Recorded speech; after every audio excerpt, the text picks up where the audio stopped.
আসসালামু আলাইকুম এভরিওয়ান। তোর অপেক্ষায় গল্পের সিজন 2 পঞ্চম পার্ট। তো চলো বেশি কথা না কইয়া গল্প শুরু করা যাক। রুমে আসতেই আমার মাথাটা ব্যথা করতে লাগলো। তখন আমি বিছানায় শুয়ে দেরিনকে বললাম, এই আমার জন্য এক কাপ কফি নিয়ে আসো তো। দেরিন আমার আদেশ পেয়ে তাড়াতাড়ি কফি আনতে নিচে চলে গেল। দেরিন যেতেই আমি একটা মুচকি হাসি দিলাম। তুমি শুধু কফি নিয়ে আসো চান্দু। দেরিন কিছুক্ষণ পর হাসি মুখে কফি নিয়ে এসে আমার সামনে ধরে বলল, এই নাও। তারপর আমি কফি নিয়ে এক চুমুক দিয়ে, ওয়াক থু, এটা কোনো কফি হলো? এই বলে দিলাম একটা থাপ্পড়। আমার থাপ্পড়কে জেরিন একটু দূরে ছিটকে পড়লো আর গালে হাত দিয়ে আমার দিকে করুণ চাহনিতে তাকিয়ে রইল। আমি বললাম, এত বড় দামড়ি হয়ে গেছে তো এখনো কফি বানাতে শেখোনি? যা তা বানিয়ে নিয়ে আয়। কফি খাওয়ার মুডটাই চলে গেল। জেরিন বলল, তুমি এমন করে কথা বলছো কেন? আমি তো কফি ভালো বানিয়েছি। আমি বললাম, তো কেমন করে বলবো তোকে? কফি বানাতে পারিস না, আবার মুখে মুখে তর্ক করিস। ইচ্ছে করছে আরেকটা দিতে। মানুষকে তো আদেশ দিতে ভালোই পারিস, নিজে ভালো মতো পালন করতে পারিস না কেন?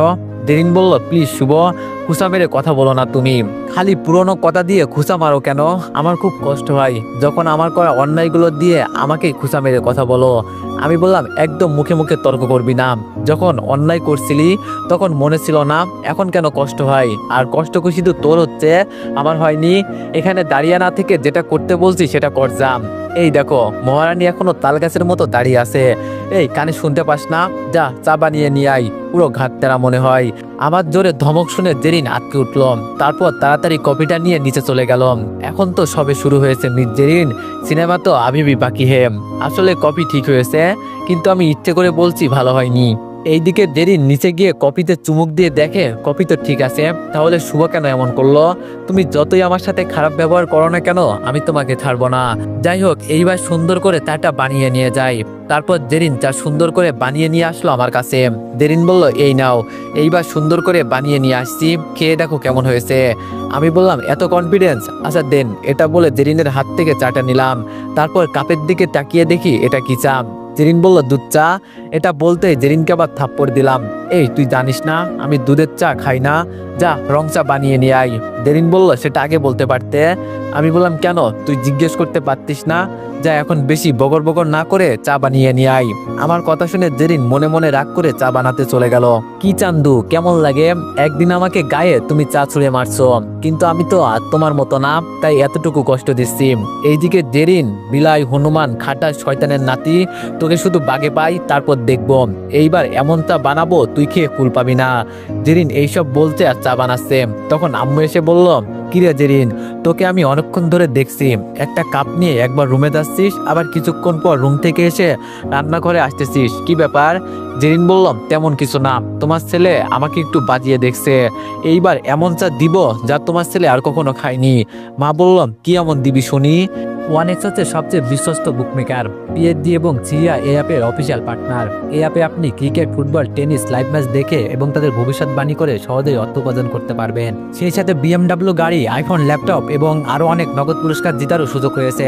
এই অ্যাপটিতে আপনি crash crystal, under and over 21 ইত্যাদি গেম খেলে সহজেই আয় করতে পারবেন। আপনি বিকাশ, নগদ, রকেট, ব্যাংক, ক্রিপ্টো, পেপাল এবং অন্যান্য সহজ পদ্ধতির মাধ্যমে সহজেই আপনার জেতা টাকা তুলতে পারবেন। এখানে আপনি 24 ঘন্টা 7 দিন গ্রাহক সহায়তা পাবেন। তাই এখনই গুগলে ওয়ানেক্স সার্চ করে প্রথম ওয়েবসাইটে গিয়ে রেজিস্ট্রেশন করুন। আর হ্যাঁ, রেজিস্ট্রেশনের সময় আমার প্রোমো কোড VOTO7 ব্যবহার করে প্রথমবার ডিপোজিটে 20,000 টাকা পর্যন্ত পান। দেরিন বললাম, এই যে আমার মুখের ভিটামিন, এতক্ষণ আমাকে কষ্ট দেওয়া তাই না?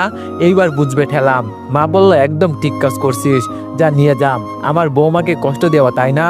এইবার একেবারে স্পেশাল চা খাবি। এই বলে মা রুম থেকে চলে গেল। এইদিকে আমি মহা খুশি, দেরিনকে পেরার মধ্যে রাখতে পেরে। ঢিঙ্কা চিকা ঢিঙ্কা চিকা। এইদিকে দেরিন চা বানিয়ে একদম খুশি মনে আমার রুমে আসতে আসতে বলল, এইবার বুঝতে পারবে আমাকে পেরা দেওয়া তাই না বাবু? দেরিন রুমে এসে বলল, এই নাও তোমার জন্য একেবারে স্পেশাল রং চা, খাও আর জানাও কেমন হয়েছে। আমি বললাম, ও স্পেশাল তাই না? দাও দেখি তোমার স্পেশাল চা কেমন হলো। তারপর আমি 4 কাপটা নিয়ে চুমুক দিতে যাব। আর এইদিকে দেরিন মনে মনে বলল, খাও খাও চান্দু, দেরি করো না। আমি তা চুমুক দিতে যেও দিলাম না। জেরিন বলল, কি হলো, খাবার বলো কেমন হয়েছে। আমি বললাম, আমি তো একটা কথা ভুলে গিয়েছি। জেরিন বলল, কি। আমি বললাম, আমি চা খাওয়ার আগে পানি খাই, যাও আমার জন্য পানি নিয়ে আসো। এটা বলতেই জেরিন পাশে থাকা টেবিল থেকে পানি দিতে লাগলো। আমি বললাম, ম্যাডাম ম্যাডাম, পানি এখান থেকে না, নিচ থেকে নিয়ে আসো। জেরিন বলল, কেন, এখান থেকে দিলে কি হবে, এটা কি পানি না। আমি বললাম, তোকে যেটা বলছি সেটা কর, যা নিচ থেকে পানি নিয়ে আয়। জেরিন বলল, যাচ্ছি যাচ্ছি, এত চিৎকার করা লাগবে না। এরপর জেরিন আমাকে গালি দিতে দিতে নিচে চলে গেল। এইদিকে আমি বললাম, কি মিস জেরিন, আমাকে থুতু মিশানো চা খাওয়াবা, আমি ধরতে পারবো না, এটা কি করে হয়। এইটা বলে জানালা দিয়ে চাটা ফেলে দিলাম। আসলে জেরিন যখন রং চা বানাতে নিচে গিয়েছিল, তখন আমিও তার পিছনে পিছনে গিয়েছিলাম কি করে দেখতে। তখন মা আর জেরিনের কথা শুনতে পেয়ে গেছি। এইদিকে জেরিন আমার জন্য পানি এনে আমাকে দিতে লাগলো, আর আমি নিতেছিলাম। এমন সময় হাত ফসকে পানির গ্লাসটা নিচে পড়ে ভেঙে গেল। এতে আমি জেরিনকে ঠাস করে কষে একটা থাপ্পড় দিয়ে বললাম, একটা কাজও ঠিক মতো করতে পারিস না, কেন যে এখানে থাকতেছিস আর খাবার নষ্ট করতেছিস কিছুই বুঝতে পারছি না। জেরিন কান্নামুখো হয়ে বলল, আমি তো ইচ্ছে করে ফেলিনি, হাত ফসকে পড়ে গিয়েছে।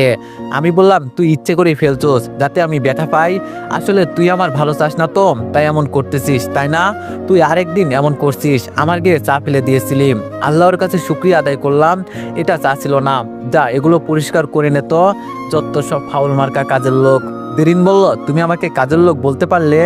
আমি বললাম, তো তোকে কি রানী বলবো, তুই তো কাজের লোক, তাছাড়া নিজের স্বামীকে যে সবার সামনে ড্রাইভার বলতে পারে, সে একা এই রুমে কাজের লোক শুনতেও তো কোনো বাধা নেই।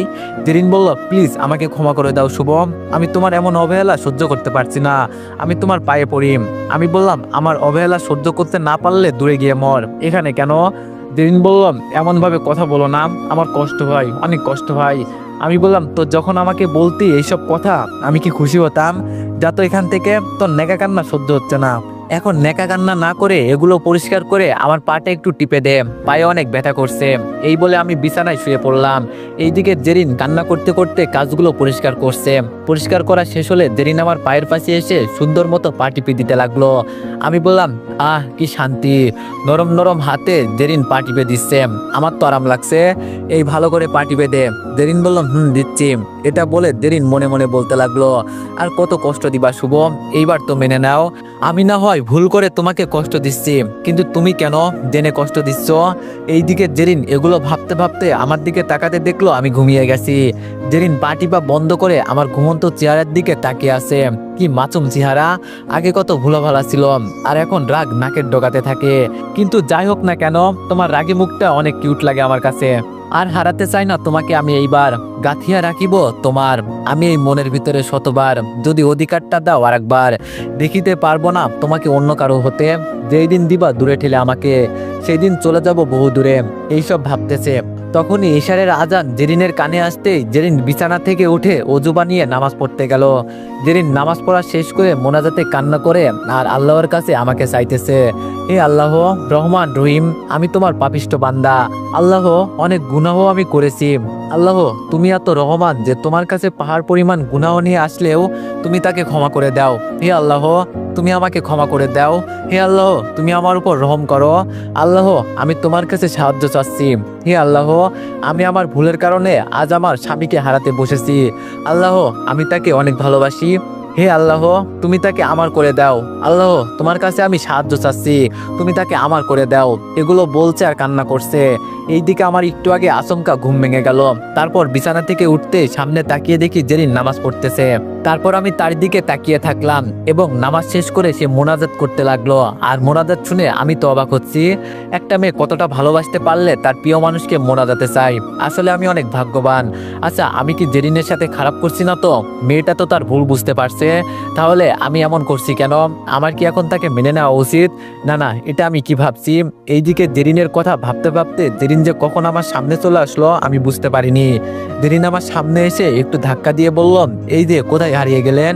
জেরিনের ধাক্কাতে আমি ভাবনা থেকে চলে আসলাম। আমি বললাম, কই কোথাও না তো। জেরিন বলল, আচ্ছা শুয়ে পড়েন, আমি পা টিপে দিই, আসলে নামাজ পড়তে গিয়েছিলাম তো তাই এতক্ষণ পা টিপতে পারিনি। আমি বললাম, সমস্যা নাই, পা টিপা লাগবে না। এটা বলেই আমি ওয়াশরুমে চলে গেলাম। এইদিকে জেরিন আমার যাওয়ার দিকে তাকিয়ে আছে। কপালটা কত খারাপ হলে নিজের স্বামী এত কাছে থেকেও দূরে থাকে। এটা বলতে বলতে জেরিন রুম থেকে বের হয়ে রান্নাঘরে চলে গেল। এইদিকে আম্মু জেরিনকে রান্নাঘরের দিকে যেতে দেখে বলে উঠল, কোথায় যাচ্ছিস। জেরিন বলল, এই তো মা রান্নাঘরে খাবার আনতে। আম্মু বললাম তার দরকার নেই, এসে আমার পাশে বস। জেরিন আম্মুর কথা মতো আম্মুর পাশে গিয়ে বসলো। আম্মু বললাম আমার ছেলে তোমাকে অনেক কষ্ট দেয় তাই না মা? জেরিন বলল সিসি এসব কি বলছেন মা, শুভ আমাকে কষ্ট কেন দিবে? আম্মু বললাম থাক আর মিথ্যা বলতে হবে না, আমি আজ দেখছি তোমাকে শুভ কয়টা থাপ্পড় দিছে। আচ্ছা তুই কেমন মেয়ে যে এত কষ্ট নিজের কাছে লুকিয়ে রাখিস? জেরিন বললাম কি করব মা, তুই যেমন করেছি তেমন শাস্তি পেতে হবে। আম্মু বলল এইভাবে আর কত সহ্য করবি? জেরিন বলল যতদিন উনি মেনে না নেয়। আম্মু বলল আর কতদিন লাগবে? জেরিন বলল যতদিন তার অভিমান না ভাঙাতে পারি। আম্মু বলল আর যদি অভিমান ভাঙাতে না পারিস তখন? জেরিন বলল তখন হারিয়ে যাব অনেক দূরে, যেখান থেকে আর কেউ ফিরে আসা সম্ভব না। আম্মু খেয়াল করলো জেরিনের চোখে পানি, তাই আম্মু জেরিনের চোখের পানি হাত দিয়ে মুছে বলল পাগলি একটা, আমি থাকতে তোকে কোথাও যেতে দিব না। আচ্ছা একটা বুদ্ধি দিচ্ছি, এটা কাজ করবে মনে হয়। জেরিন বলল কি, তাড়াতাড়ি বলো। তারপর আম্মু জেরিনের কানে কানে কথাটা বলল। জেরিন আম্মুর কথা শুনে বলল না না মা, এটা করতে পারবো না, হয়তো এটা করলে শুভ আমার কাছ থেকে দূরে সরে যেতে পারে। আম্মু বলল তুই দেখিস এমনটা কিছুই হবে না, তুই একটু ট্রাই করতে পারিস। জেরিন বললাম না না মা, আগে কয়েকদিন যাক, তারপর না হয় দেখি কি করা যায়। আম্মু বললাম আচ্ছা তোর ইচ্ছে, তোর জিনিস তুই কেমনে কি করবি তুই ভালো জানিস। জেরিন বলল আম্মু বলল আচ্ছা তুই এই আবুলকে আগে বলছিস নাকি আবুল তোকে আগে বলছে ভালোবাসার কথা? জেরিন বলল আমি আগে বলছি, কিন্তু তোমার ছেলে আমাকে পাত্তা দিত না। আম্মু একটু খুলে বলতো। জেরিন বললাম তাহলে শোনেন। এই বলে জেরিন বলতে লাগলো আপনারা জানেন তাই আর বললাম না। এইভাবে শাশুড়ি বউ নানান কথা দিয়ে আড্ডা দিতে লাগলো। এইদিকে আমি ফ্রেশ হয়ে পড়তে বসছি, কারণ কিছুদিন বাকি সেমিস্টার পরীক্ষার। অনেকক্ষণ পড়লাম, তারপর বই বন্ধ করে ফোন টিপতে লাগলাম। এমন সময় মা নিচ থেকে ডাক দিল খাবার খাওয়ার জন্য, তাই দেরি না করে খেতে গেলাম। খাওয়া দাওয়া শেষ করে রুমে এসে সোফায় শুয়ে পড়লাম। একটু পরে জেরিনও রুমে এসে শুয়ে পড়লো। কিছুক্ষণ দুইজনের মাঝে নীরবতা চললো। তারপর নীরবতা ভেঙে জেরিন বলে উঠল আচ্ছা শুভ, আমরা কি আগের মতো হতে পারি না? আমি বললাম আচ্ছা সন্ধ্যাবেলায় যে গ্লাসটা ভাঙলো ওটা কি আবার আগের মতো হবে? জেরিন বলল না হতে পারে না। আমি বললাম তেমন ভাবে আমার উত্তর না। জেরিন বলল একটা জড় পদার্থের উদাহরণ কেন দিচ্ছ? আমরা চাইলে সব সম্ভব, প্লিজ আমাকে তুমি কাছে টেনে নাও, আমি তোমাকে প্রচুর ভালোবাসি। আমি বললাম শুধু ভালোবাসা দিয়ে জীবন চলে না, ভালো সবাই বাঁচতে পারে, কিন্তু বিশ্বাস সবাই করতে পারে না। একটা সম্পর্ক টিকে থাকতে হলে দুইজন দুইজনের প্রতি ভালোবাসা, বিশ্বাস, আস্থা সব থাকতে হয়। সেই বিশ্বাস আপনার মধ্যে নেই। জেরিন বলল আমি মানছি আমি ভুল করছি, এটা শাস্তি তুমি এখন আমাকে দিচ্ছ, কিন্তু তুমি কেন ভুল করছো? তোমাকে বিশ্বাস করতে পারিনি বিধায়, তোমাকে ভালোভাবে জানি না বিধায় এমন ভুল করেছি। কিন্তু তুমি সব জানো, তুমি এটাও জানো আমি তোমাকে কতটা ভালোবাসি, তুমি এটাও জানো তোমাকে এখন আমি কতটা বিশ্বাস করি, তারপরও তুমি ভুল করছো। আমি বললাম এটা ভুল তুমি সব জানতে, তোমাকে বোঝানো হয়েছে কিন্তু তুমি বোঝোনি, এটা তোমার ব্যর্থতা। জেরিন বলল আচ্ছা আমি না হয় বুঝতে পারিনি, কিন্তু তুমি সব বুঝে কেন আমার মতো একই ভুল করছো? জেরিনের এমন কথায় আমি কি বলবো ভাষা হারিয়ে ফেলেছি। জেরিন বলল যাই হোক, তোমার জন্য নিজের শেষ নিঃশ্বাসটুকু পর্যন্ত অপেক্ষা করব। অপেক্ষাতে থাকবো কখন তুমি বুকে টেনে নিবে, অপেক্ষাতে থাকবো কখন তুমি জান বলে ডাকবে। হয়তো এমনও হতে পারে অপেক্ষা করতে করতে এই জীবন চলে যাবে, তবু অপেক্ষাতে আছি তোমার, সারা জীবন থাকবো। এই বলে জেরিন চুপ হয়ে গেল। আমি তো সেই কখন থেকে চুপ, কারণ জেরিনের কথাগুলো আমার মাথায় ঘুরপাক খাচ্ছে। জেরিনের কথা ভাবতে ভাবতে ঘুমিয়ে গেলাম। ফজরের আজান শুনে ঘুমটা ভেঙে গেল, তাই শুয়ে না থেকে নামাজ পড়ার জন্য মসজিদে চলে গেলাম। নামাজ শেষ করে একা একটা রাস্তায় হাঁটতে লাগলাম। ফজরের নামাজের পর একা একা হাঁটার মজাই আলাদা। শান্ত সৃষ্ট পরিবেশ, হালকা ঠান্ডা, মনোমুগ্ধকর এক আবহাওয়া। এমন পরিবেশে হাঁটলে যেমন মন শান্তি হয়, তেমন শরীরের জন্য উপকারী। রাস্তা দিয়ে হাঁটতেছি আর আমার মনে হচ্ছে কিছু একটা মিসিং। অনেক চেষ্টা করলাম কিসের অভাব সেটা বুঝতে পারছি না, তাই ভাবনা বাদ দিয়ে প্রকৃতিকে অনুভব করতে লাগলাম। এইদিকে জেরিন ঘুম থেকে উঠে আমাকে দেখতে না পেয়ে চিন্তায় পড়ে গেল। জেরিন বলল শুভ এত সকাল সকাল তো ওঠে না, তাহলে কোথায় গেল? কাল রাতের কথাগুলোর জন্য আমাকে ছেড়ে চলে গেল না তো? না না, এটা হতে পারে না, শুভ আমাকে ছেড়ে চলে যেতে পারে না, এটা কিছুতেই হতে পারে না। এটা বলে জেরিন বিছানা থেকে নেমে আমাকে পুরো বাড়ি খুঁজতে লাগলো, কিন্তু আমাকে পেল না। এইবার জেরিন কান্না করে দিল। জেরিন কান্না করে আম্মুর রুমে গিয়ে এক দৌড়ে মাকে জড়িয়ে ধরে কান্না করে দিল। আম্মু বলল কিরে মা, কি হয়েছে তোর, এইভাবে কান্না করছিস কেন? জেরিন কিছু বলছে না, সে বাচ্চাদের মতো ফুপিয়ে ফুপিয়ে কান্না করছে। মা বলল আরে মা কি হয়েছে আমাকে বল, শুভ কি কিছু বলেছে? আয় ওর একদিন কি আমার একদিন, এখন বল আমাকে, হারামজাদা তোকে কি বলছে? জেরিন কান্না করে বলতে লাগলো মা, ও মা, শুভ কিছু বলেনি। মা বলল তাহলে মারছে? জেরিন বলল না। মা বলল তাহলে কি হয়েছে? তারপর জেরিন কান্না করে সব বলল। মা বলল আরে বোকা মেয়ে, এটুকু কথার জন্য কি শুভ চলে যাবে?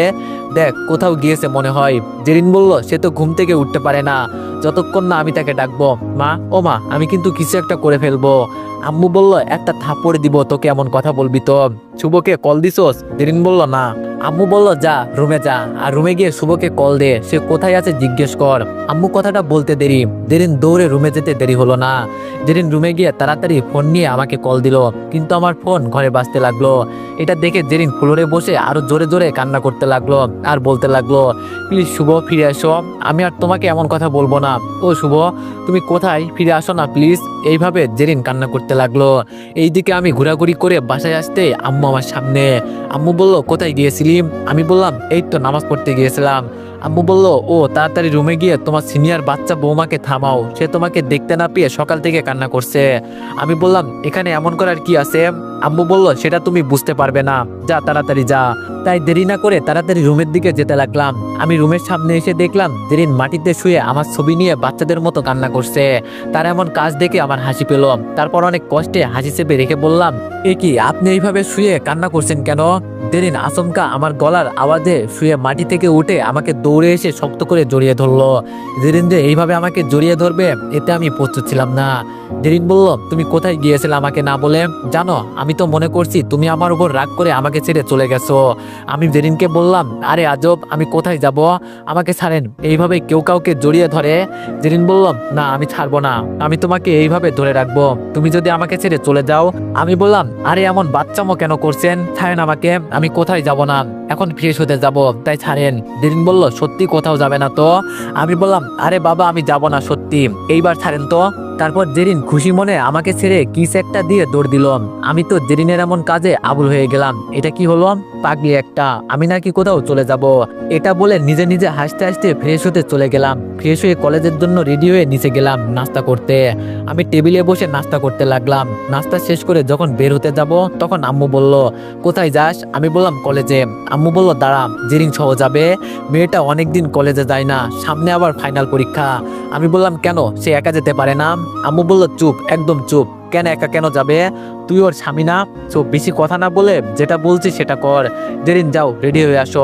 আমি কি আর করবো, ইচ্ছে না থাকা সত্ত্বেও নিয়ে যেতে হবে, আম্মুর উপর তো আর কথা বলতে পারি না। কিছুক্ষণ দাঁড়িয়ে থাকতে জেরিন নিচে নামলো। তারপর দুইজন আম্মুর কাছ থেকে বিদায় নিয়ে বের হয়ে গেলাম কলেজের উদ্দেশ্যে। রাস্তার পাশে এসে একটা রিক্সা ডাক দিলাম। জেরিন বলল, এই রিক্সা কেন ডাক দিচ্ছ, বাইক আছে না, বাইকে করে যাব।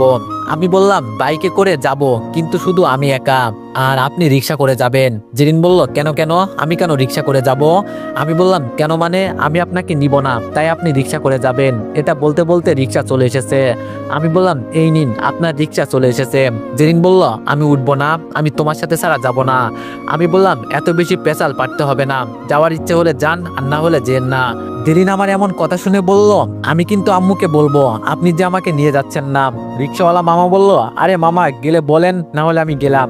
আমি বললাম আরে দাঁড়ান মিয়া, এই যান আপনি গিয়ে আম্মুকে বলেন, আর আপনার এত যখন বাইকে করে কলেজে যাওয়ার এত শখ, তাহলে আপনি চাইলে বাইক নিয়ে যান, আমি আজ কলেজে যাব না, কলেজে যাওয়ার মুডটাই নষ্ট হয়ে গেছে ধ্যাত। এটা বলে বাসার দিকে ফিরে আসতে লাগলাম। জেরিন আমার এমন ব্যবহার দেখে মন খারাপ করে নিল। জেরিন বলল দাঁড়ান, থাক আমি রিক্সা করে যাচ্ছি, আপনি বরং বাইকে করে আসেন। এটা বলে জেরিন কান্না জড়িত মুখ নিয়ে রিক্সায় উঠে বলল, এই মামা চালান। তারপর জেরিন চলে যেতে লাগলো। এইদিকে আমি জেরিন যাওয়ার পর বাইক নিয়ে কলেজের দিকে রওনা দিলাম। কিছুক্ষণ পর কলেজে পৌঁছে বাইক পার্ক করে আমগাছতলে গেলাম, কারণ সেখানে মামুন বসে আছে। আমি যেতেই মামুন বলল, কিরে দোস্ত কি অবস্থা? আমি বললাম ভালো, তুই? মামুন বলল ভালো, কিন্তু বন্ধু তোর কাছ থেকে এটা আশা করিনি। আমি বললাম কি করছি আমি? মামুন বলল কি করছস মানে, তুই জানিস না ভাবি একা আসলো কেন তুই থাকতে? আমি বললাম সেটা আমাকে কেন জিজ্ঞেস করছস, তুই তাকে গিয়ে বল। মামুন বলল জিজ্ঞেস করলাম, আর এটাও জানলাম যে তার স্বামী নাকি তাকে বাইকে করে নেয়নি। আমি বললাম তো এখন কি হয়েছে? মামুন বলল দেখ, অতীতে কি হয়েছে না হয়েছে সব ভুলে যা, মানুষ মাত্রই ভুল, জেরিন কিছু না হয় ভুল করেছে, তাই বলে এত শাস্তি দিস না।